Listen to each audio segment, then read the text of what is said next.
Umuryango ugizwe n'abantu bane, Makuza Anastase, umufasha we Bankundiye Rosine n'abana babo babiri bitabye Imana mu kagari ka Ruhango, umurenge wa Gisozi ho mu karere ka Gasabo. Ibi byabaye mu ijoro ryo kuri uyu wa gatanu rishyira ku wa gatandatu mu mvura yakesheje ijoro ryose. Ni mu mazu yegeranye cyane, ariko abaturage benshi bo muri aka gace bavuga ko bamenye aya makuru bukeye abapfuye barangije gushiramo umwuka.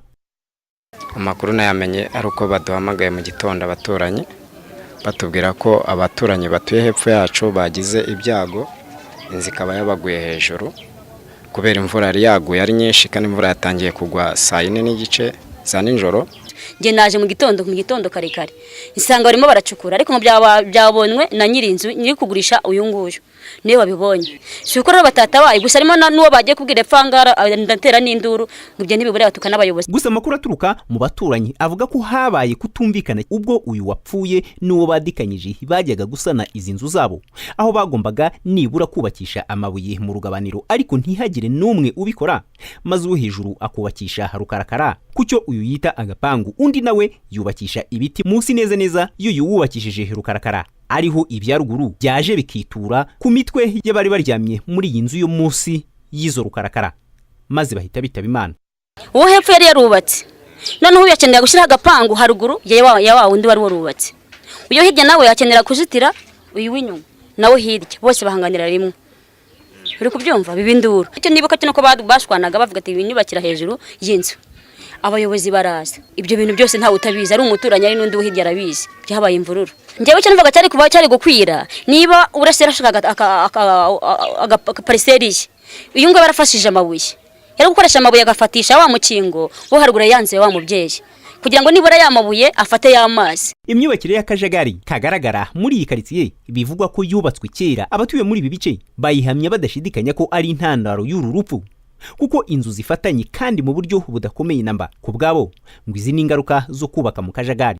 Inshuro nyinshi igihe nkunze kubona ahantu henshi mu gihe cy'imvura amazi agwira abantu.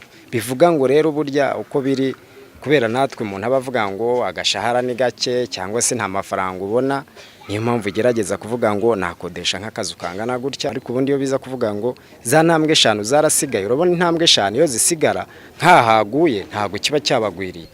Bivuga ngo uwubaka muri gahunda itemeranyijwe na leta abakozi iki amakosa. Izi ni ingaruka ziri kugarukira iki leta, kandi atari leta yateje icyo kibazo, ahubwo ikibazo giteza umuturage wubaka mu kajagari kandi bitemewe. Ubuyobozi bw'umurenge wa Gisozi bwemeje aya makuru y'uru rupfu rwatwaye abantu banemo mu muryango umwe, buvuga ko ikintu cyose gikwiye gusiga isomo mbere yuko abantu batekereza ku nyungu z'inyubako zabo, ngo bagakwiriye gutekereza ku buzima bwabo, kuko ntacyo wabugereranya nacyo.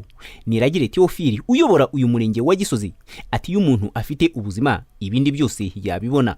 Ubutumwa natanga nuko ubundi ikintu cyose gikwiye gusiga isomo. Umuntu rero ashobora kwigira ku byiza cyangwa kwigira ku bibi.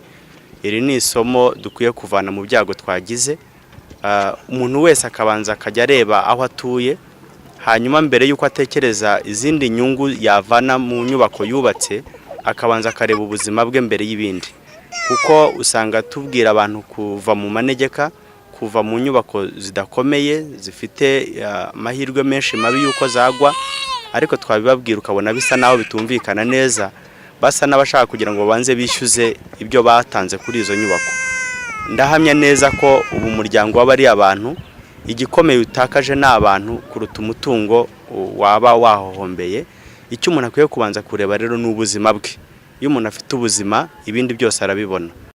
Gutura mu manegeka ni ikibazo gihangayikishije igihugu muri rusange, ariko umwihariko wa Kigali kuri iki kibazo nuko amenshi mu mazu yubatswe mbere none abayatuyemo bakaba batemerewe kuhubaka mu buryo bwisumbuyeho hakurikijwe igishushanyo mbonera, bagahitamo kwaka ibyangombwa byo gusana, bigatuma bakomeza kubaka mu kajagari, yewe n'abagiye gusana bakongera ako kajagari, dore ko na nyinshi zibangikanye n'iyi yahitanye abantu bane, nta tandukaniro rinini zigirusha. Abaturage ngo bagakwiriye kudaha agaciro ibibazo by'ubukene bafite kurusha ubuzima bwabo, kuko uretse no kugwa kw'amazu n'igihe hafatwa n'inkongi ahenshi byagora inzego zibishinzwe gutabara abarimo. Fulgence Kizwera, RoyalTV.